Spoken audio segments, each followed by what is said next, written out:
Hello, I'm Steve Balch, Director of the Institute for the Study of Western Civilization. Welcome to one of our Institute Encounters. We sponsor many very interesting speakers here at Texas Tech, and before they give their formal lecture, we sit down with them for some interesting conversation. And today, we're very fortunate to have Professor Gary Saul Morson, who is the Lawrence A. Dumas Professor of Humanities and Arts at Northwestern University in Chicago. He is an expert in Russian literature and also a distinguished literary critic and writer about literary criticism. He's the author of a great many books, one of which is on the very interesting Russian critic and literary theorist Michael Bakhtin. It's called Michael Bakhtin, Creation of a Prosaic, or of Prosaics, perhaps. Of a Prosaics. And also, most recently, a book called Sense, spelled C-E-N-T-S, and Sensibility, a study that combines both a critique of economics and a examination of the wisdom of Jane Austen. Yes, and the humanities generally. And the humanities in general. So, welcome, Professor Morson. Honored to be here. Thank you. And, you know, one of the things that's been of interest to you is the decline in literature as a taught subject in our universities. It was once at the center of the curriculum, certainly of most of our liberal arts colleges and of liberal arts within large universities as well. But over the last 20 or 30 years, it has suffered a great decline in enrollments. And you think that the chief culprit here is not so much, for example, a desire to study things that are going to make you a profit in the larger world, but a failure to teach literature in the way that does the subject justice. So maybe you could expand a little bit on that. Yeah, there's a sense from institution after institution, report after report, the American Academy of Arts and Sciences, Harvard University, endless reports on the decline in English majors, humanities majors, people taking courses, and of course, as everyone knows, if there were no distribution requirements, there'd probably be even fewer people taking these classes. And if you ask why, they will tell you things like, well, students today don't care about anything but money. They have nothing but their careers in mind. They're greedy materialist kids. Or it'll say, well, the internet has reduced their attention span to that of a pithed frog, and so of course you can't expect them to read a long novel. There's always a problem when a business doing badly blames its customers. I like to tell the story of how, when I was growing up in New York, the local delicatessen where the meat was always a little bit off, and the bagels started out a day old, if you asked the owner why business was bad, he would talk about the vulgarity of modern taste. It's always the fault of the customer. There's always something wrong with that. The fact is that, given the way the humanities have been taught, the way humanists have been talking about literature for the last 30 or 40 years, of course people are going to take it. It makes perfect sense. Look, for the last 30 to 40 years, it has been orthodoxy within the profession that there's no such thing as good or bad literature. It's just what hegemonic forces of oppression tell you is good or bad. So, but intrinsically, Shakespeare is no better than a laundry list. Well, if you really believe that, why should students spend their time studying it? I mean, the students are just responding rationally to, what the professors have been saying. And then if you look at how literature is taught in both high schools and colleges, if somebody had set up methods designed to kill an interest in literature, they couldn't have done a better job. Well, when you were studying way back when, how was it taught? Was it what sort of experience do you remember yourself having learning literature at the college level? Well, I remember, reading these wonderful books, having professors show me all the wonderful things I had missed in them, and having this sense of incredible excitement that I had never imagined anything could be so much fun. I wanted to do more of it, which is how I try to teach literature myself. For undergraduates, I'm not training professionals, but the most important thing is to get them to have that experience, to see if there's something worthwhile, worth the effort they love. And the test is, not whether they memorize some facts I'm teaching them, but whether they want to go out and read more great literature. If they do, then the class has succeeded. And it's, I try to inspire them. So, but you have to love it yourself to do that. That's right. So at the heart of a good approach is loving literature. Loving literature, yeah. What has replaced that? Well, what's replaced that is various approaches that seem more professional. Loving literature sounds so Philistine, middlebrow. We don't do that sort of thing. And it really helps to profess that if you really don't love literature, or have never yourself been taught to love it, as many secondary school teachers have not. So you find a substitute for it. I used to wonder, how do you do an AP exam on literature or a world literature achievement test when what you really want to find out is how well can people read, or what do they get out of reading? Well, of course, you substitute various kinds of technical knowledge and facts, but the problem with that is that you can ask technical questions about garbage as well as about great literature, and the people, if you can't tell the difference, then what's the point? My students tell me that they name 3 approaches to literature that they are taught, and if my survey of students is right, that accounts for about 95% of the classes that are taught. The most common, has been for decades now, is what I like to think of as the technical approach. You learn a lot of vocabulary, like this is the protagonist, and this is the antagonist, and there are lots of symbols. Here's a water symbol, here's a this symbol. We accumulate all these symbols, and that's one reason they love teaching The Great Gatsby, because there's a symbol and a simile about every 4th line. This is like this is, and the big eyeglasses over the so that's a symbol of it. It's wonderful if you're an English teacher just to teach a point, but so what? So you learn all these symbols, and what does it show you? I mean, what do you know that's worth knowing that you didn't know before? So students learn how to do this and pass the exam, and then of course, they don't appreciate why a book is great or not. They don't get anything out of it anyway. It's just an exercise. Right? So that's actually still in the university level. The techniques change. There are different structuralist schools, formalist schools, deconstruction. The techniques change, the vocabulary change, but you learn to deploy a certain vocabulary, which again you can do without ever having encountered really the work and what makes it great. The second most common approach is the pat yourself on the back approach, which is, we today, of course, are the summit of wisdom and goodness. Our views, of course, are what all of human history has been tending to. We are the smartest, most moral people in the world. So now let's measure these writers against our views, and insofar as they're like us, we will pat them on the head and say, nice boy, Shakespeare.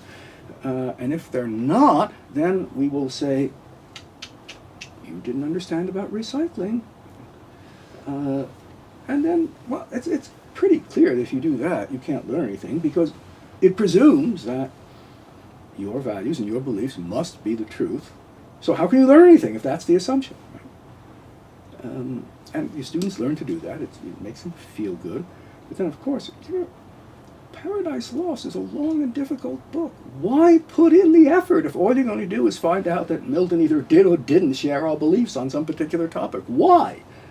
I mean, it's perfectly sensible for students, having done that, not to want to read anymore.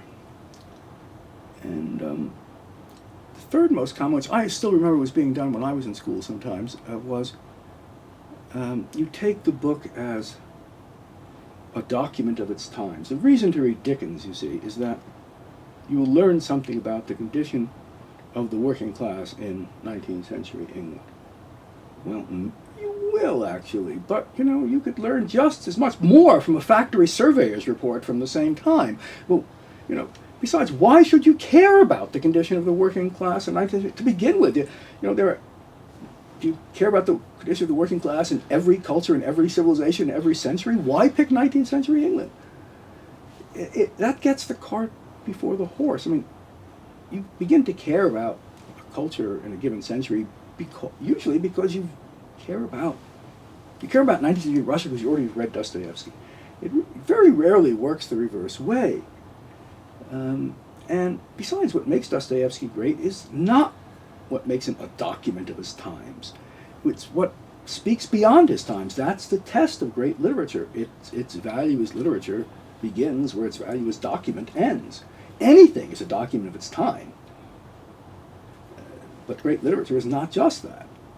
So all of these approaches, they're not exactly wrong. They don't necessarily say things that are untrue. On the whole, people did have different values from ours. You can use various technical things. They are documents of their time.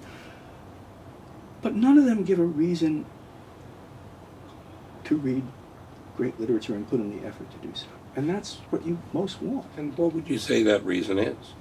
Well, in my case, it's to get, these are some of the wisest people in the history of the world, to get a kind of wisdom about those aspects of life that they talk about. In different periods, of course, they talk about, in different literary genres, different aspects of life, but you can't do any better, let's say, if you want to understand what it is like to be a person other than yourself, to be a person of the opposite sex, a different social class, a different culture, than to empathize with someone unlike yourself in a great novel and begin to feel the world from her point of view, which is very different from yours, right? Feel it from within. That's what great novels do. You actually get inside the head. They trace the thought process from within. In life, you can't do that. In life, you can only infer people's thought processes from without. And even if you try introspection on yourself, you encounter a lot of resistance because there are lots of things about yourself you don't want to know and hide from yourself, right? But in great novels, in Tolstoy, George Eliot, Jane Austen, Henry James, you trace the thinking of people from within, how they deceive themselves, what hurts, what they like to think of themselves, the way one thought leads to another, and you begin to realize that you are doing analogous things yourself, and then you can start seeing them in yourself. When you see Anna Karenina's self-deception, how she does it, you begin to ask yourself, and don't I do that? And you begin to start noticing it in yourself, and you become wiser about yourself, though. So it's a kind of virtual reincarnation in which you can, through great literature, live, at least briefly, many different lives. Yeah, you can escape the prison house of your own self, of your own culture, of your own time,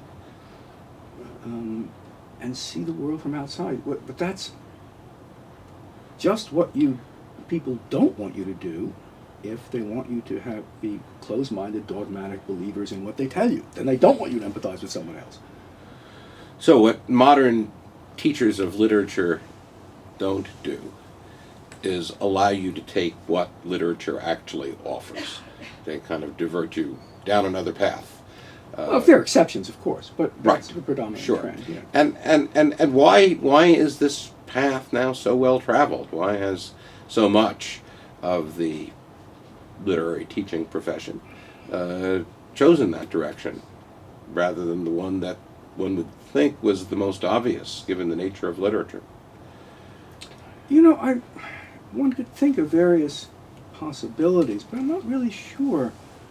I'm much more sure as to what has happened than about why. I mean, some of it has to do with the dynamics of literary studies as a profession. I mean, if you think about it, you'd think that any profession would have as its goal to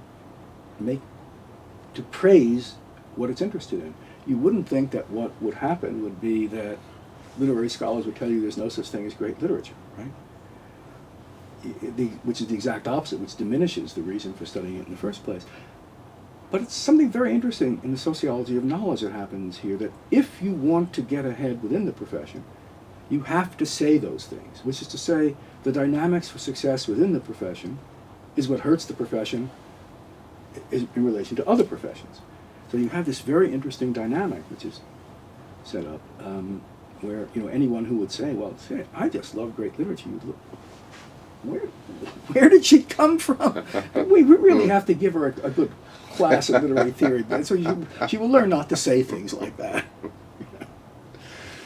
Well, could it be a result of the fact that, unlike almost any other subject, in the study of literature, the instructor comes to something that, in the very terms of what he's teaching, is superior to him, which is not the case for most other fields. In most other fields, you're either looking at something inanimate or you're looking at some mass process that you, as an observer and maybe even a theorist, can pretend or actually stand above. But it's very hard to do when you are sharing the stage with some of the greatest, most thoughtful, most eloquent people who ever existed.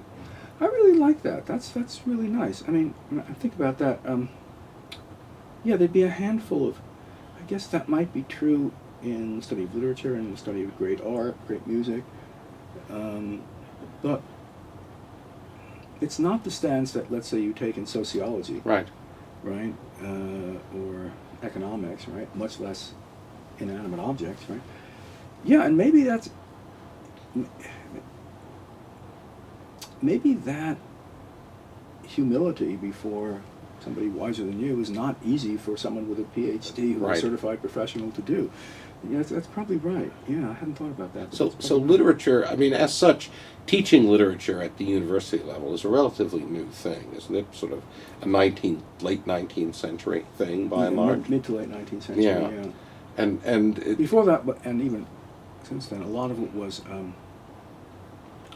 philology. That is, you would study Greek and Latin in order to learn the languages and the history and but what made great literature sort of, you were supposed to appreciate that, but it was felt not to be teachable.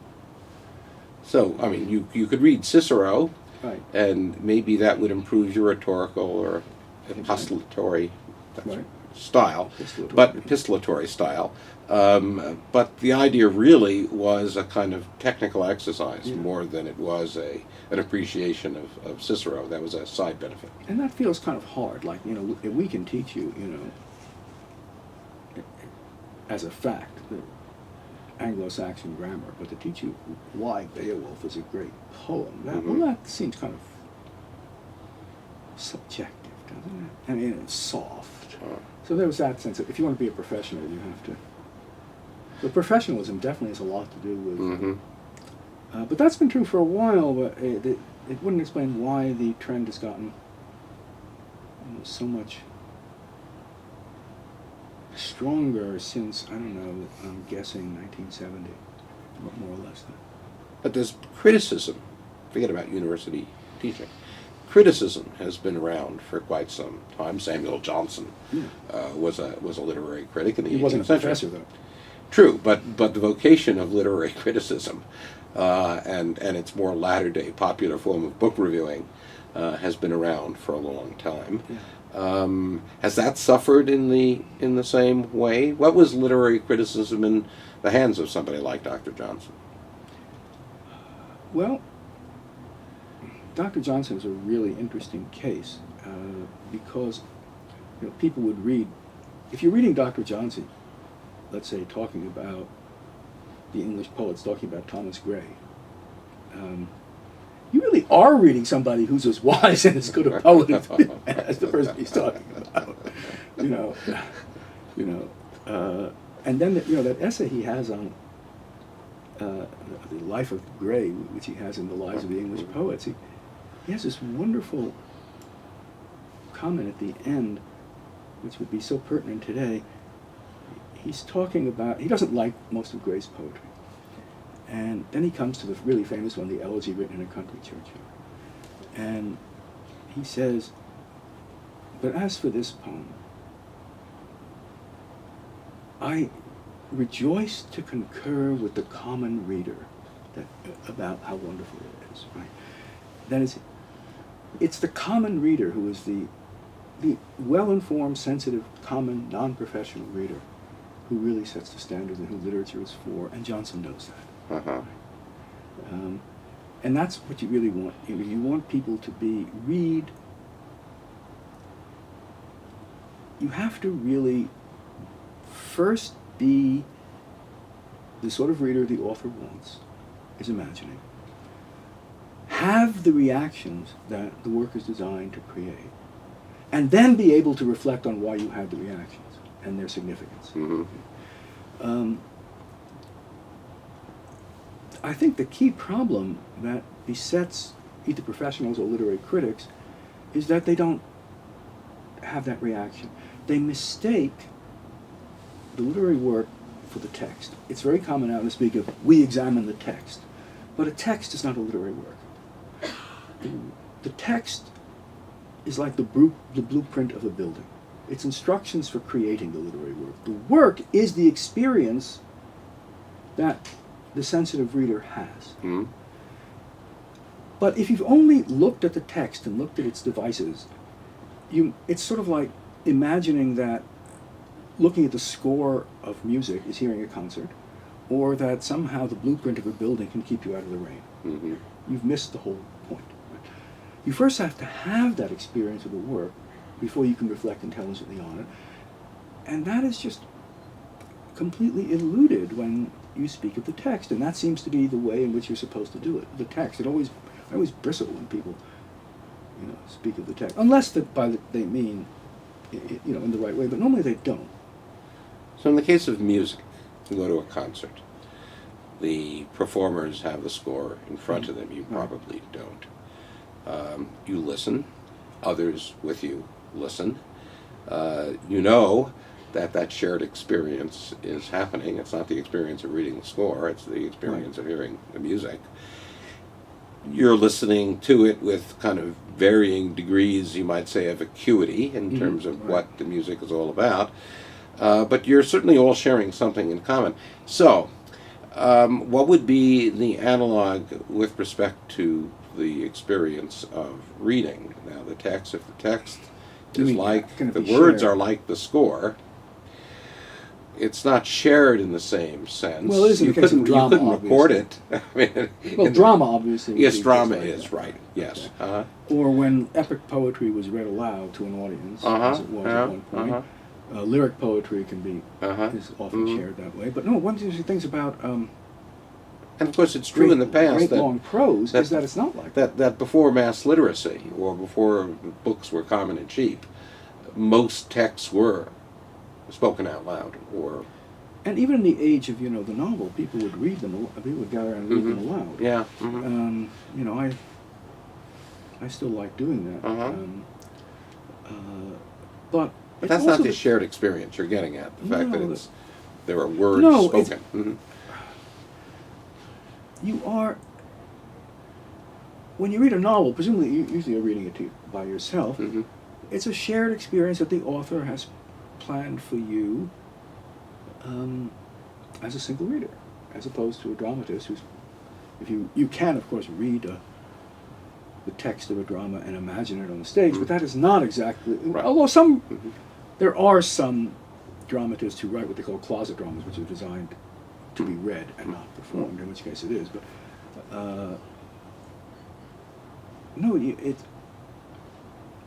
if you don't really wince with pain at some of the things that, let's say, Dr. Lydgate does in Middlemarch, if you don't find yourself feeling, Anna, don't do that, you haven't really experienced the work. And you don't take it with you. You'll just be...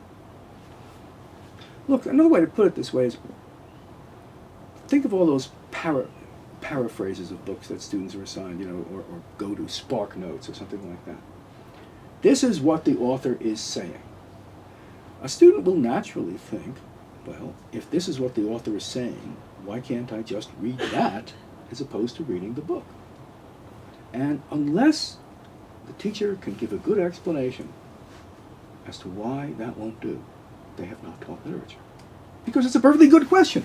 If the meaning of Anna Karenina is, give a 2-sentence paraphrase, a 5-sentence paraphrase, why not just read the 5-sentence paraphrase?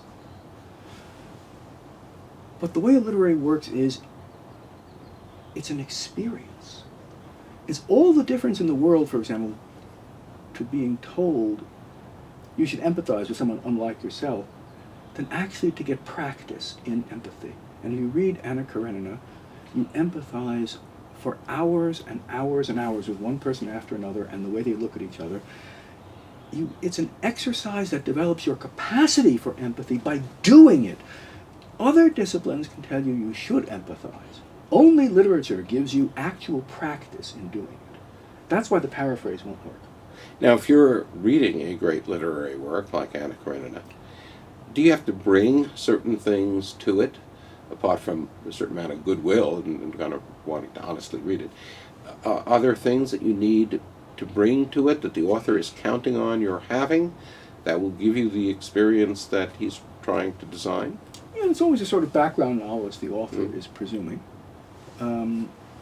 And sometimes that knowledge, sometimes it's simply experience of reading other novels. Sometimes it's a shared body of cultural knowledge, like for most of the great literature of the West, for example, presumes a basic familiarity with the Bible. I've discovered that, to my astonishment, that the majority of my very intelligent, well-educated students who work very hard have never read, and in most cases have not even heard the phrase Sermon on the Mount. These are among the smartest students in America, right? If you get into Northwestern. And I have to explain to them what it is. Now, they've been, they're brought up such a militantly secular culture that it's cut them off from so much in the Western tradition. Well, we don't want to preach with it. Well, you don't have to preach to teach, right? You can become familiar with it as a cultural document. You can't really even get the speeches of Martin Luther King unless you have the cadences of the King James Bible in your head, right? And that's cut them off. So that does create, part of what I have to do is provide certain, certain background. But novels are, because they really are about people you can empathize with. So that gives you a head start. I mean, it's not like doing organic chemistry. The chlorine molecule just, I don't care much about it. And unless you're a chemist, it's probably not going to give you as much equipment for life as reading good novels. You're suggesting that. You're suggesting that the kind of education you get from great literature is something that has a value which surpasses the pleasure received. Yes. That there's a kind of knowledge that's conveyed there, and a knowledge... To me, that's what gives the pleasure. Yes, right, but it's a knowledge you then can kind of take and deploy in other circumstances in order to read character or anticipate. And it's not just knowledge, it's situations, skill. You found me that is having certain mental habits. Mm-hmm. Right? You wouldn't say, for example, that learning how to drive a car is acquiring knowledge, would you? Well, you could, but it's really more of a skill, and learning to empathize is a skill, as well as you get knowledge too, but you also get the skill of being able to project yourself into another person. Do you become a better person in some sense, you think? It's possible to become a better person. It gives you the equipment. But understanding other people doesn't have to be used for a good purpose. I mean, every good con man knows how to empathize. Have there been notable people you know of in history who profited greatly from their reading of literature, in whatever walk of life they then professed?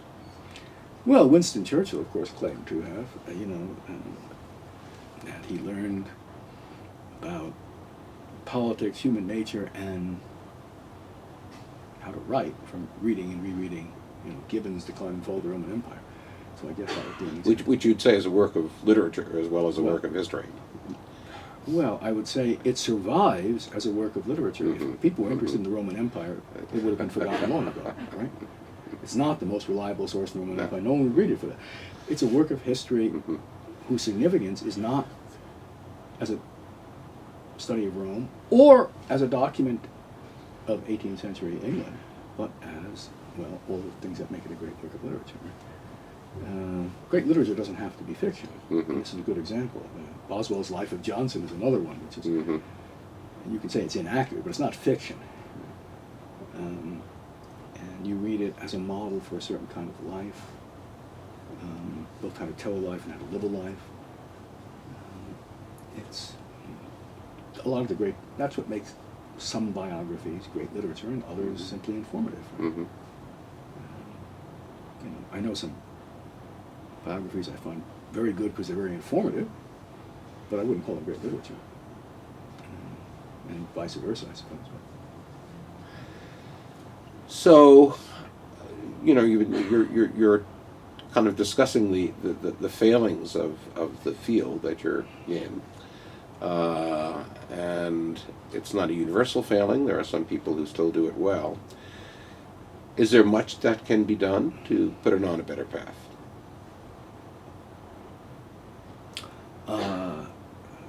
Well, the way I try to do is just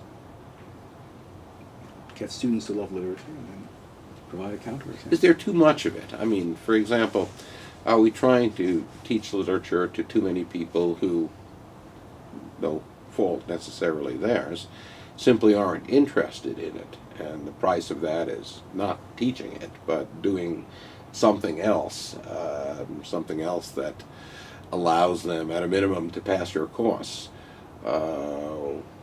Is that going on? I mean, we've had over the same time in which the study of literature has kind of digressed into these cul-de-sacs, is the same time at which higher education has massified, has enlarged itself immensely. Is literature for everyone? And if it's not for everyone, I'm not speaking here in some kind of theoretical sense, I'm speaking practically, people as they come. If it's not for anyone, is one of the problems that we're trying to make it so, perhaps for our own professional self-interest. More jobs, bigger income streams, and things like that. Your motives, of course, are always mixed. But certainly, all my Northwestern students are fully capable of understanding great literature. If they haven't been, if they don't, it's not because they're not the people from the side. And I suspect that if you taught it well, anyone is capable of, who belongs in college is capable of understanding great literature.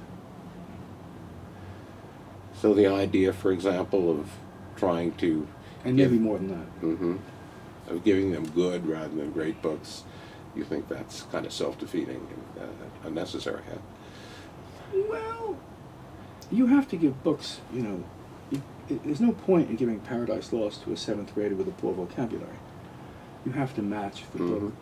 But the point is, let us get as good literature as possible that is capable of inspiring this student or this group of students, and you do the best you can. A lot of the choices, for example, they make in assigning books in secondary school are done for reasons other than that. It's always grated upon me, now this is even true when I was in school, that, well, we have to assign a Dickens novel. What should we assign? We'll assign Hard Times. Why Hard Times? It's the shortest. Yes, but it's also terrible. It's a bad book. Okay, you don't want to assign it for that reason.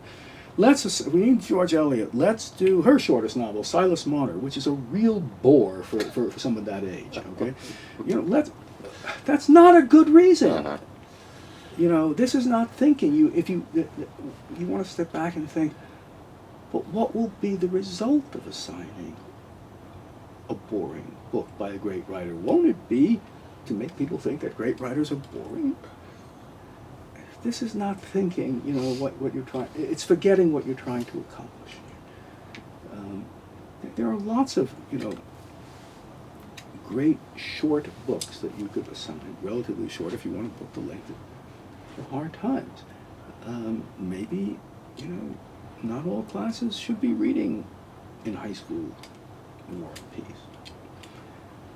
Okay, but there are some great Tolstoy novellas they can read. They're about 80 pages long that will show them what a great writer can do. And it doesn't really matter which great books they're reading, as long as they're reading great ones and appreciating why they're great. Right? What you don't want to do is, though, just assign things that will get the students interested because they, you know, they were written recently. Let's do a class on literature since Tuesday. That's, you know, or we're trying to teach this message. Let's assign this book because it has this. It's bad books that have a simple message. I remember the way you kill good books is to treat them as if they were bad books with a simple message. I remember a student who a number of years ago was telling me that she'd never had a literature class that she'd liked in high school. Well, what did you read? I asked her. Well, we read Huckleberry Finn. I'm thinking, well, how do you ruin a book that's as much fun as that? She said, well, they told us it shows that slavery is wrong. I mean, you didn't know that before? If you don't know that, you've got problems deeper than not understanding literature. This is really, it's to take a great book and make it into a piece of, you know, third-rate journalism, right? Of course the student is not going to like it after that. So occasionally they, you know, I would, when my kids were in school, I started reading the various books that they were assigned, figuring, oh, this is going to be trash, this is that. But one of the ones I read was To Kill a Mockingbird, which, of course, was being assigned for its obvious moral. But the fact is, it's actually, although the school didn't seem to know this, a quite interesting book, much more powerful than its racial message. It's got a lot more to it than that. You could teach that in such a way. You could teach that, for example, as a book about what courage is in various manifestations, because there are lots of passages that have nothing to do with race that have to do with courage. You know, so sometimes, you know, you get great, or at least good literature in there by accident. Well, it sounds like what you're suggesting is not so much that we have expanded the university student body so much as to include a lot of people who can never be interested in literature. Maybe you're suggesting we've expanded the professoriate in literature beyond the point of its containing a majority of people who are interested in literature. That we have so many people who, for whatever reason, have been drawn into the profession, perhaps because it's a good life or something of that kind, and they don't want to do what you're suggesting they should and what they owe to their students. But it's not too many. I mean, you can miseducate people no matter how few you've got or how many you've got. It's not you're educating them in the wrong way. Or maybe you're drawing the wrong ones in, but look, someone who simply loved literature, loved to do close readings of text and bring them out, probably, if they were really, really good at it, could make a career in literary studies today, but they'd be at a real disadvantage. Now, in the 1950s, they would have been at a, you know, these would have been good skills, 1960s even. So you're driving those people away and getting in, you know, people who are good at quite other things, who may by chance also be good at reading literature, but it's by chance. So it's a kind of perverse. It's not a matter of number. I mean, it's a matter of selecting the wrong skills. It's a matter of the academic culture of literary studies somehow having moved off in the wrong direction. Yeah, and I'd like to see it move back. You know, but don't ask me if it will. I'm very bad at predicting. So many people who are in English departments now are doing things like film studies, other kinds of media. Do you think that's faithful to the mission of the study of literature? Or is it a symptom of something gone wrong, or what do you think it is? There's nothing wrong with studying film films, you can do really good things with film studies. It's just not a substitute for studying literature. It's a different discipline. You know, if you have English departments that are teaching film instead of teaching George Eliot, then you've got a problem. But if you have a create a film studies department to do it in addition, you can do that. That too can be done intelligently or not, right? It's studying film is sort of roughly the equivalent of having a department of folklore. Folklore is well worth studying. It's just not the same thing as studying Shakespeare. Right? Though in the case of film, it can be a high art form, can it not? Well, Yeah. folklore can be too in Mhm. many cases. It just, the Bible and the Iliad began as folklore. Right? You're perhaps the leading student of Mikhail Bakhtin, if I pronounced that One of correctly. them, anyway. One of them. He's, in your view, a rather extraordinary literary critic. So tell us a little bit about him and then what makes him so extraordinary. Well, he was a Russian philosopher, really. Born in 1895, educated mostly before the revolution. Studied German philosophy in Germany. Started writing in the early 1920s, shortly after the revolution. Did some books in the 1920s, then got into some political trouble, and he decided to hide so as to avoid the mass arrests that were going on. So he went off to the countryside, and having come from a family of accountants, became an accountant in a pig farm. Hid, and eventually, late in his life was celebrated again. He'd been writing all these books, for 20 years, and which eventually came out. He approached literature the way a Russian would, that is, as philosophy. As the idea was that the greatest thinkers about the human condition have not been philosophers, but have been the great writers. And what the philosophers have done is sort of given you kind of pale paraphrases. A good philosopher, a good literary critic, does that. They give you some access to the wisdom, but it's still less than the work itself, right? So he thought he would do that. He wrote an important book about Dostoevsky. He wrote an important book about Rabelais. And he wrote some wonderful things about the view of the world, of human psychology, of ethics, to be contained in his favorite literary genre, the realist novel. And so his work is psychology, philosophy, ethics, written as if it were simply a paraphrase of the implications of Dostoevsky or what Dostoevsky is saying. There's good reason he couldn't publish a lot of this, because one of the key notions is that, look, if this is right, then there's a lot more to learn about society, culture, and ethics from Dostoevsky than from Marx, which he certainly believed, right? He regarded not just Marx, but any attempt to explain all of life in abstract, theoretical terms as absurd. Right? His term for that was theoretism, which he meant pejoratively. And you can think of him as a kind of anti-theorist. He gives good theoretical reasons as to why the theoretical approach to life fails. And that, by the way, is very much in the Russian tradition, because,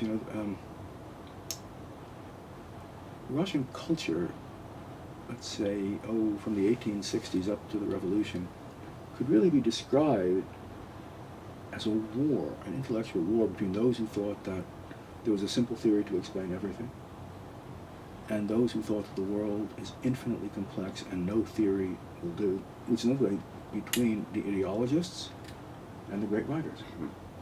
And they didn't like each other. And what of course eventually happens is that the ideologists took over. And that's why you haven't seen any Dostoevskys in Russia since 1930, right? This incredibly rich literary tradition that lasted 120 years from its beginning to when Stalin cut it off. It's no longer, has not been at the level it was. You have some good writers, of course, but who inherit from the past, but that deep, rich traditions. So Bakhtin is sort of reflecting Yeah. on that great tradition Yeah. of Russian literature. And he's reading world literature in the way someone who had learned to love literature in the Russian way, as a source of great philosophical wisdom, Mhm. would read it. That's how he will read Goethe, and he has an unfinished book. Actually, it was finished, but mostly lost book on Goethe. A well-known book on Rabelais. You know, he was originally trained as a scholar of ancient Greek and Latin literature, and he has wonderful essays on Greek epic, Greek satire, which was a particular interest of his, Greek romance. When he'll ask a question like this, for most of antiquity, there was no sense that people had an inner secret self that was not available to public view. A person was, if you see the most ancient biographies, a person was his public deeds, and that exhausted the person. Late in antiquity, you begin to get the notion of a self that is not really accessible to anything public. And then different literary forms start developing in order to express that. And this is, by the way, his approach to all of literary forms. They develop in order to express a particular view of life. And you cannot understand a literary form without understanding what it was designed to express. So all sorts of forms develop which presuppose that there's something secret that's hard to find out. Mm-hmm. And of course, eventually what that's going to lead to is all those developments in the realist novel where you get inside somebody's head, but that's going to take centuries, and you also begin to get a sense, it develops, let's say, when he talks about in the Renaissance, that there's such a thing as anachronism, that is, cultures are genuinely different. The same views of life, the same actions are not repeated from generation to generation. The world is very different. And to understand a culture is to understand how it understood experience. And the Renaissance begins to understand this. They begin to see that they are not just a continuation of antiquity, that they are different from it in some way. And that of course comes to the 19th century, that's going to lead to the notion of each generation being different. So you know why you get novels with titles like Fathers and Children, Turgenev stuff, right? Or novels where they are set so precisely in a particular year, like Middlemarch, which is exactly what year it is. Turgenev will tell you what month they're set in, because of the idea that the intellectual climate, the social climate, the values change very rapidly, and to understand a period is to understand how people thought and felt and what they took for granted, and that's what we're going to evoke for you. So it's like you have an individual personality or the personality of a culture. And to understand the world is to understand the difference from yourself and from predecessors, and that's a skill that great literature teaches you, and he's really interested in showing that. But you're not going to get that if your view is, as literary critics think, or as the Bolsheviks thought, well, we've got the absolute truth, and we're just going to measure things against us, and if they differ from us, they're just wrong. Bakhtin was sort of seeing things in a much richer way than that. The world of high culture is a treasure house of wisdom, extending over centuries that we can learn from. Let us bring it to the fore. So literature for him and for you is really a life-changing thing. It makes you something very different from what you otherwise would have been. Yeah, but not all at once. And when we say life-changing, you sort of like suggest a Not single an epiphany. revelation. But, Yeah, it's not an epiphany, but a gradual. Right. Yeah, it really does. You sometimes think, you meet somebody, and they're having some thought, which, if they could only reflect, what would I sound like to somebody who wasn't from my little generation or culture? And they've never had that thought. Because they've never spoken to anybody who didn't share their views, who wasn't just like them.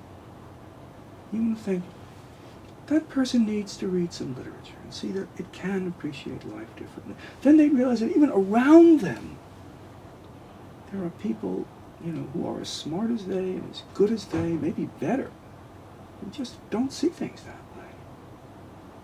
And that democracy depends on the notion that there's legitimate difference of opinion. If there's no legitimate difference of opinion, you just have a one-party state and the rest of people don't agree. Democracy depends on legitimate difference of opinion. Knowing literature can help you appreciate that better. What was it about mid to late 19th century and very early 20th century Russia that allowed such great literature to be produced by a good many different authors? There's probably never been a period in any culture producing so many spectacular masterpieces in such a short time. The only thing I can compare it to would be, let's say, classical, Athens, let's say the period from Sophocles through Euripides, but that's over a century. In Russia, if you take, let's say, the 20-year period from 1861 to 81, you have the greatest novels in the history of the world written. You have all of Dostoevsky, all of Tolstoy, essentially all of Turgenev. Within a few years, you're going to have all of Chekhov, right? There's nothing like that in, anywhere, right? It's. So what's going on? Well, part of it is, I think, Russians had, even before this, an appreciation of literature that is no other culture before or since has ever had. Russians just assume, even today, I think, that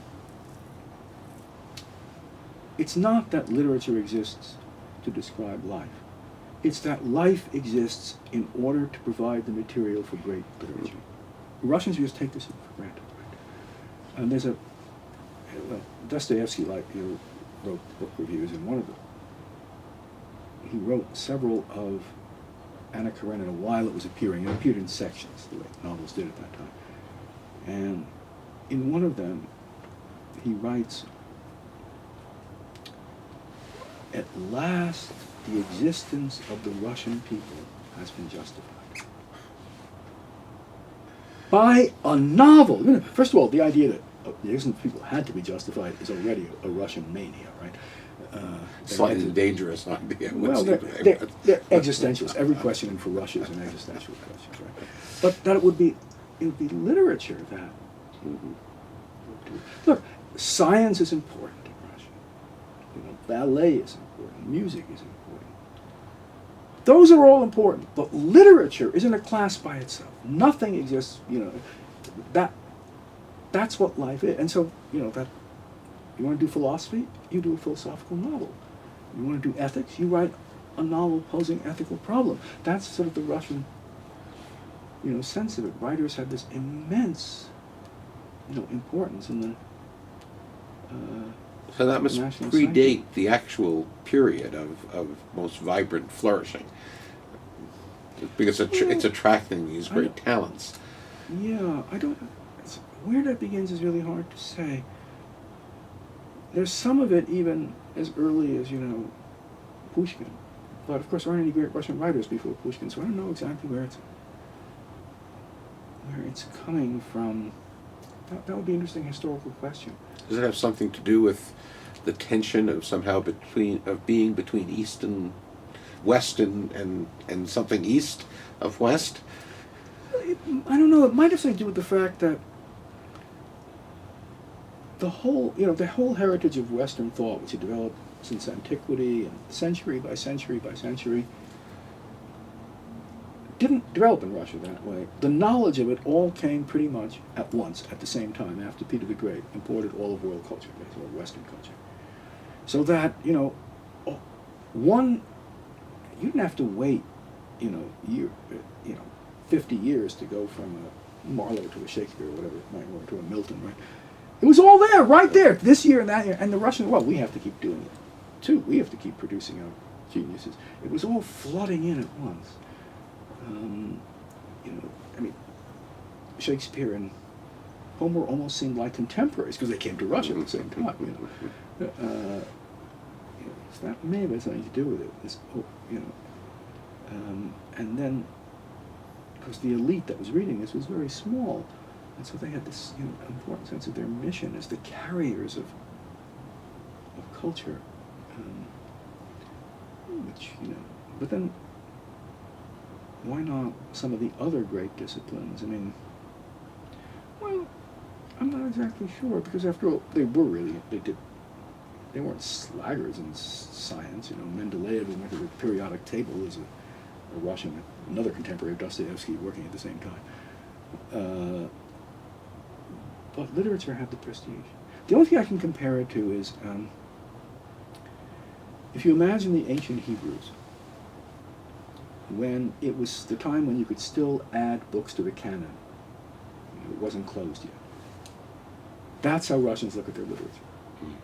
The volume of, except of course the Hebrew, you don't get many books into the Hebrew Bible. You know, it takes a long time before they add another book, right? And what, the last one is Esther, right? At least unless you accept the apocryphal books like the Maccabees. But, and nothing since then. The Russians, you know, well, it's canon's still open. We can do it. So the Russians came to see literature as sacred text, Yeah. in the way that perhaps other people don't. Yeah, that's really how Not they mere entertainment, but sacred text. To the point where, let's say, if you say something nasty about Pushkin, the word that will occur to a Russian is blasphemy. Yeah. Mm-hmm. You're not wrong. You've been blasphemous. Or about, you know, the heroine of this novel and verse, you know, Gino Nyagin. If you say that there's something wrong with Tatiana, that's blasphemy. Which is very funny because Pushkin was the most ironic person in the world who delighted in blasphemy of all sorts. And, you know, I mean, you know, he got into a lot of trouble for writing. I mean, he wrote one poem which was a mock epic parodying the Annunciation. He got into a lot of trouble for, you know, a rather scatological, scandalous, you know. Have the Russians held on to that? Is that still their attitude towards their literature and as blasphemy? No, yeah. As a sacred. Oh yeah. Yeah. Yeah. So, I think so. Maybe what we need to do is start importing teachers of literature from Russia. Or you know, Americans trained to think that way. Some of my colleagues. The most recent Russian Nobel Prize winner is Svetlana Alexievich.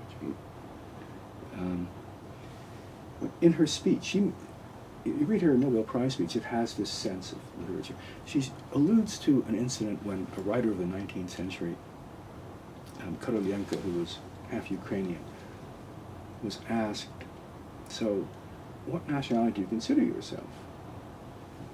And he replied, my homeland is Russian literature. Svetlana Alexievich, in her speech, says, well, I actually have 3 parents. My father was Belarusian, my mother was Ukrainian, and my homeland is Russian literature. Okay. Homeland is literature? You have to have a real sense of, you know, what the importance of literature to even think that. You can't, you know, an American saying, you know, my homeland is American literature. First of all, no American would want to speak of, would be embarrassed to speak of loving their homeland to begin with, I suppose, if you were a writer, right? Writer's not allowed to do that. That's for lower people.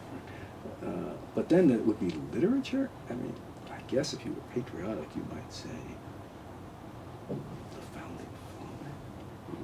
If you were technologically minded, you might say from Thomas Edison to Steve Jobs. But you know, who would say, no, if you want to know my homeland, look at Nathaniel Hawthorne or Herman Melville.